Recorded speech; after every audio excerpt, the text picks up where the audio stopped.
Hello বন্ধুরা, শুভ বিকাল। এটা হচ্ছে বিকাল বেলাকার ভিডিও। এই যে আমরা সবাই মিলে রেডি হয়ে গেছি। তো বেরু করতে যাওয়ার উদ্দেশ্যে। তো সবাই মিলে এবার গাড়িতে বসে পড়বো। এটা দাদাভাইয়ের গাড়ি আর দাদাভাইয়ের গাড়িতে করেই আমরা ঘুরতে বেরিয়ে পড়েছি সবাই মিলে। এখন যাবো আমরা পদ্মা নদীর উদ্দেশ্যে। ওখানে একটা ছোট্ট পার্কও রয়েছে। আর এই যে মা আমাদেরকে টাটা বাই বাই করে দিলেন। এরপর আমরা যেতে দেখছি প্রচুর কলা বাগান আর এখানে পটলের চাষ হয়েছিল খুবই সুন্দর। আর এখানে রয়েছে কলার কাঁধি দেখুন প্রচুর পরিমাণে কলা। এখান থেকে অনেক দূরে সাপ্লাই হয় কিন্নাহার, নানুর পর্যন্ত এই কলা কিন্তু সাপ্লাই দেওয়া হয়। আর এখানে নৌকো বাঁধা রয়েছে। আর এই যে দেখছেন নিচে দাদাভাই চলে গেছেন মাঝিটাকে জিজ্ঞাসা করতে যে নৌকোগুলো চলবে কিনা।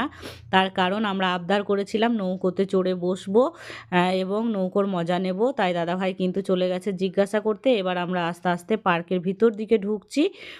তো পার্কে সেরকম কিছুই ছিল না।